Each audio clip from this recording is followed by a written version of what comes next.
പ്രത്യാശ നിറഞ്ഞതായ ഒരു പ്രഭാതം കർത്താവ് നമുക്ക് വീണ്ടും ദാനമായി തന്ന ദൈവത്തിൻ്റെ സ്നേഹത്തെ ഓർത്ത് ദൈവത്തെ സ്തുതിക്കുന്നു. പെന്തക്കോസ്റ്റ് മെസ്സഞ്ചർ യൂട്യൂബ് ചാനലിൽ കൂടെ ഈ പ്രഭാത സന്ദേശം കേൾക്കുന്ന എല്ലാ പ്രിയപ്പെട്ടവരെയും കർത്താവ് ധാരാളമായി അനുഗ്രഹിക്കുമാറാകട്ടെ. നമ്മുടെ ചിന്തയ്ക്കായി തിരുവചനത്തിൽ നിന്നും ഒരു വേദഭാഗം വായിക്കാം. യോഹന്നാന്റെ സുവിശേഷം 7-ാം അധ്യായത്തിൻ്റെ 30-ാം വാക്യം. ആകയാൽ അവർ അവനെ പിടിപ്പാൻ അന്വേഷിച്ചു, എങ്കിലും അവൻ്റെ നാഴിക വന്നിട്ടില്ലായകയാൽ ആരും അവൻ്റെ മേൽ കൈവച്ചില്ല. ദൈവത്തിന് സ്തോത്രം. കർത്താവിനെ കുറിച്ചാണ് പറയുന്നത്. യേശുവിനെ കൊല്ലുവാൻ വട്ടം കൂട്ടി ആലോചന നടത്തി ഏതെങ്കിലും ഒരു സമയത്ത് അവനെ കണ്ടുകിട്ടിയാൽ, അവൻ സംസാരിക്കുന്നത് കണ്ടാൽ അവനെ പിടിക്കണം, അവനെ കൊല്ലണം എന്നൊക്കെ ചിന്തിച്ചു കൊണ്ടിരുന്നതായ ഒരു കൂട്ടം ശത്രുക്കളുടെ മുൻപിൽ വളരെ ശക്തിയോടുകൂടെ ധൈര്യത്തോടുകൂടെ നിന്ന് ദൈവത്തിൻ്റെ സ്വർഗത്തിലെ മർമ്മങ്ങൾ വളരെ വ്യക്തമായി അത്യുച്ഛനാദത്തിൽ ഘോഷിക്കുന്ന കർത്താവിനെ കുറിച്ചാണ് യോഹന്നാൻ പറയുന്നത്. അനേക ശത്രുക്കൾ അവൻ്റെ മുൻപിൽ നിന്ന് അവനെ അന്വേഷിച്ച് ആ വാളും കുന്തവുമായി ആയുധങ്ങളുമായി കിട്ടുന്ന സമയത്ത് തത്സമയത്ത് തന്നെ അവനെ എങ്ങനെയെങ്കിലും വകവരുത്തണമെന്ന് വിചാരിച്ചുകൊണ്ട് നടന്നു. കാഴ്ചക്കാർ ഒരു കാര്യം പറഞ്ഞു. യേശുവിൻ്റെ പ്രസംഗം കേട്ടിട്ട് അവിടെ നിന്നവർ ഒരു കാര്യം മനസ്സിലാക്കി.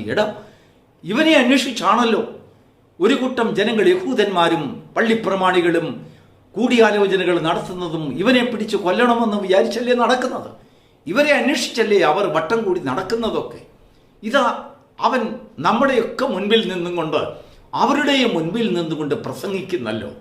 ഇവനെ പിടിക്കാത്തതെന്ത്? എന്തുകൊണ്ട് അവനെ കൊല്ലുന്നില്ല എന്ന് കാഴ്ചക്കാർക്കും കേൾവിക്കാർക്കും അതിശയം കൂറിയതായ ആ സമയം അവിടെ രേഖപ്പെടുത്തിയിട്ടുണ്ട്. എന്നാൽ എന്തുകൊണ്ട് അവൻ്റെ മേൽ കൈവച്ചില്ല എന്നുള്ളതായ സത്യം യോഹന്നാൻ അപ്പോസ്തലൻ ആത്മാവിൽ നിറഞ്ഞുകൊണ്ട് പറയുകയാണ്. അവൻ്റെ നാഴിക വന്നിട്ടില്ലായകയാൽ ആർക്കും അവൻ്റെ മേൽ കൈവയ്ക്കുവാൻ കഴിഞ്ഞില്ല. Praise the Lord. അപ്പോൾ അവൻ്റെ മേൽ കൈവയ്ക്കണമെങ്കിൽ ഒരു നാഴിക വരണം. അതാരുടെ കയ്യിലാണ് ആ നാഴിക ഇരിക്കുന്നത്? ഇതിൽ നിന്ന് ദൈവം നമുക്ക് തരുന്ന ഒരു സന്ദേശമുണ്ട്. പ്ലെയിൻ, ഒരു എക്സ്പ്ലനേഷനും കൂടാതെ, ദൈവം അനുവദിച്ചിട്ടല്ലാതെ ഒരു ശത്രുവിനും നമ്മുടെ മേലും നമ്മുടെ തലമുറകളുടെ മേലും നമ്മുടെ സമ്പത്തിൻ്റെ മേലും കൈവയ്ക്കുവാൻ സാധ്യമല്ല. അതിനൊരു കാരണമുണ്ട്. ഈ നാളും നാഴികയും എന്ന് പറയുന്നത് അത് ദൈവത്തിൻ്റെ പരമാധികാരത്തിൽപ്പെട്ട ഒരു വിഷയമാണ്. ദൈവത്തിന് സ്തോത്രം. അപ്പോസ്തലനായ പത്രോസ് ഈ വിഷയം നന്നായി മനസ്സിലാക്കിയ ഒരു വ്യക്തിയാണ്. ഒരു ദിവസം കർത്താവിനോട് ചോദിച്ചു, ഗുരു, നിന്റെ പ്രത്യക്ഷതയ്ക്കും രണ്ടാമത് നീ വരുമെന്നൊക്കെ പറയുന്നല്ലോ, നിന്റെ പ്രത്യക്ഷതയ്ക്കും ഇസ്രായേലിന് രാജ്യം യഥാസ്ഥാനപ്പെടുത്തി കൊടുത്ത്, അല്ലെങ്കിൽ ശത്രുക്കളുടെ നിന്നും ഈ രാജ്യം പിടിച്ചു വാങ്ങി റോമ ഗവൺമെൻറ്റിൻ്റെ കയ്യിൽ നിന്നും ബാബിലോന്യ അധീനത്തിൽ നിന്നുമൊക്കെ അവരുടെ എല്ലാ സ്വാധീനത്തിൽ നിന്നും പിടിച്ചു വാങ്ങി ഇവർക്ക് സ്വതന്ത്രമായി അവരുടെ രാജ്യത്തെ യഥാസ്ഥാനപ്പെടുത്തി കൊടുക്കുമെന്നൊക്കെ വചനത്തിൽ രേഖപ്പെടുത്തിയിട്ടുണ്ടല്ലോ. അതെപ്പോഴാണ് സംഭവിക്കുന്നത്? അവരുടെ ഏറ്റവും വലിയൊരു പ്രതീക്ഷയായിരുന്നു. ഏതാണ്ടിലാണ് അത് സംഭവിക്കുന്നത്? കർത്താവ് അവരോട് മറുപടി പറഞ്ഞത്, ഈ വക കാര്യങ്ങളൊക്കെയും സംഭവിക്കേണ്ടത് തന്നെ സത്യം. പക്ഷെങ്കിൽ മനുഷ്യപുത്രൻ്റെ വരവിനെക്കുറിച്ചും ഈ വക കാര്യങ്ങളൊക്കെ എപ്പോൾ സംഭവിക്കുമെന്നതും അവസാനം എപ്പോൾ വരുമെന്നതുള്ളതായ നാളും നാഴികയും അത് പിതാവ് തൻ്റെ സ്വന്തം അധികാരത്തിൽ വെച്ചിരിക്കുന്ന ഒരു വിഷയമാണ്. പത്രോസ് ആ വിഷയം നന്നായി അപ്പോൾ മനസ്സിലാക്കിയില്ലെങ്കിലും പിന്നീട് പരിശുദ്ധാത്മാവിനാൽ പത്രോസിന് ആ വിഷയം മനസ്സിലായി. അങ്ങനെ 2 പത്രോസ് 3-ാം അധ്യായത്തിൻ്റെ ആ ഭാഗത്തേക്ക് നാം കടന്നു വരുമ്പോൾ 3-ാം അധ്യായത്തിൻ്റെ 8-ാം വാക്യത്തിൽ താൻ ഇങ്ങനെ പറയുകയാണ്, എന്നാൽ പ്രിയമുള്ളവരെ, കർത്താവിന് ഒരു ദിവസം 1000 സംവത്സരം പോലെയും 1000 സംവത്സരം ഒരു ദിവസം പോലെയും ഇരിക്കുന്നു എന്ന കാര്യം നിങ്ങൾ മറക്കരുത് എന്ന് പറഞ്ഞാൽ അതിൻ്റെ യഥാർത്ഥമായ അർത്ഥം നമ്മുടെ ദിവസങ്ങളല്ല ദൈവത്തിൻ്റെ ദിവസം, നമ്മുടെ ആണ്ടുകളല്ല ദൈവത്തിൻ്റെ ആണ്ടുകൾ, നമ്മുടെ കണക്കുകളല്ല ദൈവത്തിൻ്റെ കയ്യിലുള്ളത്. മനുഷ്യൻ ദിവസങ്ങളെയോ ആണ്ടുകളെയോ എണ്ണുവാൻ തുടങ്ങിയത് ഈ ഭൂമിയിലെ വാസം ആരംഭിച്ചപ്പോഴാണ്. എന്നാൽ അവനു മുമ്പ് ദൈവം ഈ പ്രതലത്തെ, ഈ ഭൂമണ്ഡലത്തെ സൃഷ്ടിച്ചപ്പോൾ ദൈവം നാളുകളെ എണ്ണി നിമിഷങ്ങളെ അല്ലെങ്കിൽ നാഴികകളെ എണ്ണി. സന്ധ്യയായി ഉഷസ്സായി ഒന്നാം ദിവസം. സന്ധ്യയും ഉഷസ്സും 2 നാഴികകളാണ്. അത് രണ്ടും കൂടെ ചേരുമ്പോൾ അതിനെ വിളിക്കുന്നത് ദിവസം. അപ്പോൾ ദിവസം ദൈവത്തിൻ്റെ അധികാരത്തിൽപ്പെട്ടതാണ്, നാഴിക ദൈവത്തിൻ്റെ അധികാരത്തിൽപ്പെട്ടതാണ്. സ്വർഗസ്ഥനായ പിതാവിൻ്റെ പരമാധികാരത്തിൽ വെച്ചിരിക്കുന്നതായ ഈ കാര്യം ആർക്കും ആധികാരികമായി നൽകപ്പെട്ടിട്ടില്ല. മനുഷ്യപുത്രൻ്റെ വരവിനെക്കുറിച്ച് കർത്താവ് തന്നെ പറയുന്നത്, കള്ളൻ വരുന്നത് പോലെ മനുഷ്യപുത്രൻ പ്രത്യക്ഷപ്പെടും എന്ന് പറഞ്ഞാൽ, നിങ്ങളോട് പറയുവാൻ തക്കവണ്ണം, നേരത്തെ പറയുവാൻ തക്കവണ്ണം പിതാവ് എന്നെ മുൻപ് കൂട്ടി ധരിപ്പിക്കാത്ത ഒരു വിഷയമുണ്ടെങ്കിൽ ഈ സമയവും കാലങ്ങളും അല്ലെങ്കിൽ ദിവസവും നാഴികയുമാണ്. ഈ ദിവസത്തിനും നാഴികയ്ക്കും ഒരു പരമാധികാര ശക്തിയുണ്ട്. മനുഷ്യൻ എണ്ണുമ്പോൾ ആണ്ടുകളെ എണ്ണുന്നു. നമുക്കറിയാം 2025 നമ്മൾ യാത്ര പറഞ്ഞ് 2026 കടക്കുവാൻ ഇനി ചില ദിവസങ്ങൾ മാത്രമേ ഉള്ളൂ. ഈ കഴിഞ്ഞ ആണ്ട് നമുക്ക് ദുഃഖവും സങ്കടവും അനർത്ഥവും ദോഷങ്ങളും കണ്ണുനീരും രോഗങ്ങളും വ്യാധികളും ഒക്കെ ഇഷ്ടം പോലെ നമുക്ക് വാരിക്കോരി തന്നിട്ടുള്ളതായ സംഭവം നമുക്കറിയാം. അതിനങ്ങേപ്പുറത്ത് നാം പ്രതീക്ഷിക്കാത്ത പല അനുഗ്രഹങ്ങളും ആ നാളും നാഴികയും ഈ ആണ്ട് നമുക്ക് സമ്മാനിച്ചിട്ടുണ്ട്. ആ നാഴിക ദൈവത്തിൻ്റെ കരത്തിലാണ് ഇരിക്കുന്നത്. ദൈവമാണ് അതിനെ നിയമിച്ചിരിക്കുന്നത്, ദൈവമാണ് അതിനെ ഭരിക്കുന്നത്. ദൈവം അനുവദിച്ചിട്ടല്ലാതെ നമ്മുടെ തലയിലെ ഒരു മുടി പോലും പൊഴിഞ്ഞു പോകുകയില്ല എന്ന് സർവശക്തൻ നമുക്ക് ഉറപ്പ് തരികയാണ്. ദൈവത്തിന് സ്തോത്രം. ആണ്ടുകളെക്കുറിച്ച് നമ്മൾ ധാരാളം സംസാരിക്കാറുണ്ട്, പക്ഷെങ്കിൽ ദിവസങ്ങളിന്മേൽ നമുക്ക് അധികാരമില്ല.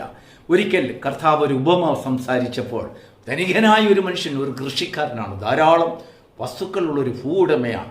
താൻ സമ്പത്തിനെയും വിളവുകളെയും ഒക്കെ നോക്കി ധാരാളം പൂത്തുലയുന്ന വിളഞ്ഞുലയുന്നതായ അനേക ഭക്ഷ്യ സമ്പത്തുകളെ താൻ കണ്ടുകൊണ്ട്, വിളവുകളെ കണ്ടുകൊണ്ട് താൻ കണക്ക് കൂട്ടി, എൻ്റെ സമ്പത്തുകളൊക്കെ കൊണ്ടുവന്ന് ഞാൻ അതിൻ്റെ ഭണ്ഡാരങ്ങളിൽ കൂട്ടിവെക്കും, അനേകം അറകൾ ഞാൻ വീണ്ടും വീണ്ടും ഉണ്ടാക്കും, ഇതെല്ലാം എൻ്റെ സമ്പത്താണ്, എനിക്ക് എൻ്റെ അധ്വാന ഫലമാണെന്നൊക്കെ പറഞ്ഞ് അവൻ അഹങ്കരിക്കുമ്പോൾ, ആ ഉപമ പറഞ്ഞതിന് ശേഷം കർത്താവ് ഒരു കാര്യം കൂടെ പറയുന്നുണ്ട്. മൂഢ, നാളെ നിൻ്റെ ആത്മാവിനെ നിന്നോട് ചോദിച്ചാൽ നീ എന്ത് പ്രത്യുത്തരം പറയും? നീ സമ്പാദിച്ചതെല്ലാം ആർക്ക് വേണ്ടി? അപ്പോൾ നാളെ എന്ന് പറയുന്നതായ ഒരു കാര്യം നമ്മുടെ അധികാരത്തിൽപ്പെട്ടതല്ല.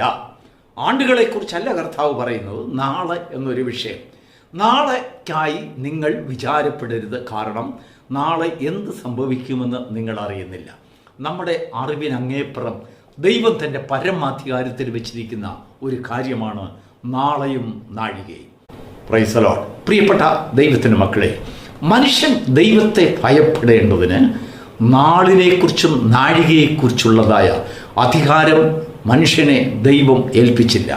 നമ്മുടെ കയ്യിൽ നമ്മുടെ നാളുകളെയും നാഴികയെയും കുറിച്ചുള്ളതായ ഒരു അധികാരം ദൈവം നമ്മുടെ കയ്യിൽ തന്നാൽ ഈ ഭൂമുഖത്ത് നാം ശാപമായി മാറും, നമ്മുടെ തലമുറകൾ ശാപമായി മാറും, ഈ ലോകത്തിന് സകലരും ശത്രുക്കളാവും. ഈ ഭൂമിയെ മാനിക്കാത്ത, ബഹുമാനിക്കാത്ത അനേക ദുർമാർഗങ്ങളിൽ കൂടെ ദൈവത്തെയും സൃഷ്ടാവിനെയും കോപിപ്പിച്ചും കൊണ്ട് മനുഷ്യനെയും ദൈവത്തെയും ഭയപ്പെടാതെ, അനുസരിക്കാതെ അല്ലെങ്കിൽ ശങ്കിക്കാതെയുള്ളതായ വലിയ ദുർമാർഗപരമായ ഒരു ജീവിതം നയിച്ചുകൊണ്ട് ഈ ഭൂമി അസ്തമിക്കുവാൻ ചില നിമിഷങ്ങൾ മാത്രമേ പിന്നെ വേണ്ടി വരികയുള്ളൂ. അതുകൊണ്ടാണ് ദൈവം ഈ നാളിനെയും നാഴികയും തൻ്റെ അധികാരത്തിൽ വെച്ചിരിക്കുന്നത്. അത് മനുഷ്യൻ്റെ കയ്യിൽ കൊടുക്കുകയില്ല.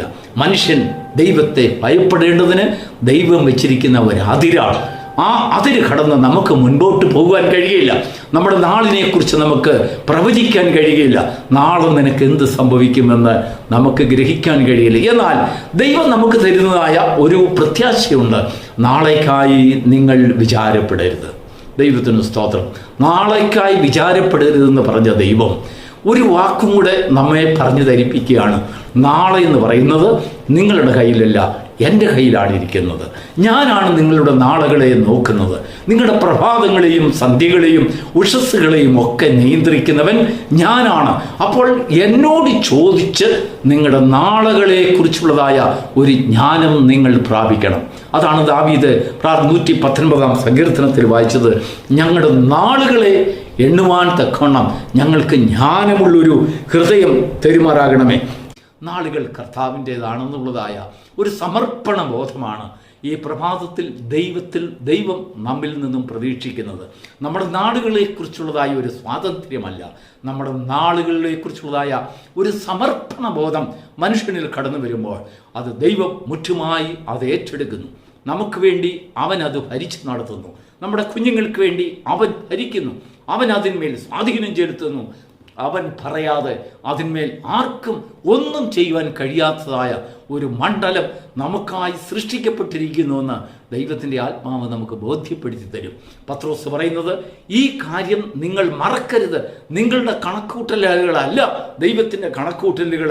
നമ്മൾ പല രീതിയിൽ പലതും ചിന്തിച്ചു. നമ്മുടെ നാളുകളുടെ ദൈർഘ്യത്തെക്കുറിച്ച്, നമ്മുടെ ആണ്ടുകളുടെ ദൈർഘ്യത്തെക്കുറിച്ച്, ആണ്ടുകളുടെ മഹത്വത്തെക്കുറിച്ച് നമ്മൾ പല പല കാര്യങ്ങൾ ചിന്തിക്കുകയും നമ്മൾ മോഹിക്കുകയും നമ്മൾ പ്ലാൻ ചെയ്ത് പദ്ധതിയിടുകയും ഒക്കെ ചെയ്തു. എന്നാൽ സർവശക്തൻ കടന്നു വരുമ്പോൾ നാം ചിന്തിക്കുന്ന ആ ചിന്ത ദൈവത്തിന് പ്രസാദകരമുള്ള ആ ചിന്തയായി മാറണമെങ്കിൽ, നിരൂപണങ്ങളായി മാറണമെങ്കിൽ നമ്മിൽ ഒരു സമർപ്പണ ബോധമുണ്ടാകണം. എന്താണെന്നറിയാമോ? ദൈവമേ, നീ അറിയാതെ എനിക്കൊന്നും സംഭവിക്കുകയില്ല. നീ അറിയാതെ എൻ്റെ കുഞ്ഞുങ്ങൾക്കൊന്നും സംഭവിക്കുകയില്ല. നീ അറിയാതെ എൻ്റെ ഭവനത്തിന്, എൻ്റെ കുടുംബത്തിനൊന്നും സംഭവിക്കുകയില്ല. എൻ്റെ ദേശത്തിന്, എൻ്റെ സഹപ്രവർത്തകർക്ക്, സഹവിശ്വാസികൾക്ക്, എൻ്റെ സഹജീവികൾക്ക്, ഞാൻ വസിക്കുന്നതായ ഭവനത്തിനും ചുറ്റുപാടുകൾക്കും നീ അറിയാതെ ഒന്നും സംഭവിക്കുകയില്ല.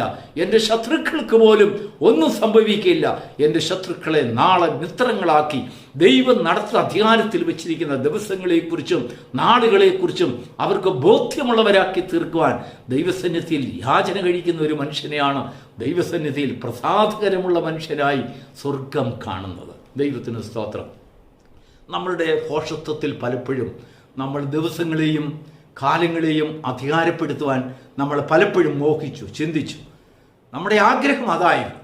നമ്മുടെ നാളുകളെക്കുറിച്ചുള്ളൊരു അധികാരം വേണം. മനുഷ്യൻ ജീവിതം മുഴുവനും അതിനുവേണ്ടിയുള്ള ഒരു നെട്ടോട്ടമാണ്.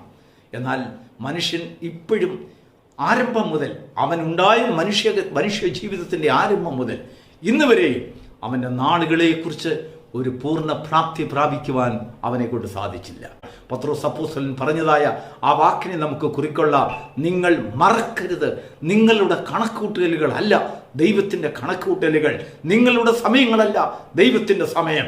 നിങ്ങളുടെ ഒരു ദിവസം ദൈവത്തിൻ്റെ സന്നിധിയിൽ 1000 ആണ്ടുകളെ പോലെ എന്ന് പറഞ്ഞാൽ, നാം ഒരു ദിവസം കിട്ടണമെന്ന് ആഗ്രഹിച്ചതായ പല കാര്യങ്ങളും ദൈവസന്നിധിയിൽ ചിലപ്പോൾ ദൈവം ആണ്ടുകൾ എടുത്തേക്കാം അതിൻ്റെ സഫലീകരണത്തിലേക്ക് നമ്മെ വഴി നടത്തുവാൻ. കാരണം നമുക്കത് ഗുണകരമായി വരത്തക്കതായ ഒരു സന്ദർഭം ദൈവം സ്വർഗത്തിൽ പദ്ധതിയിടുന്നു.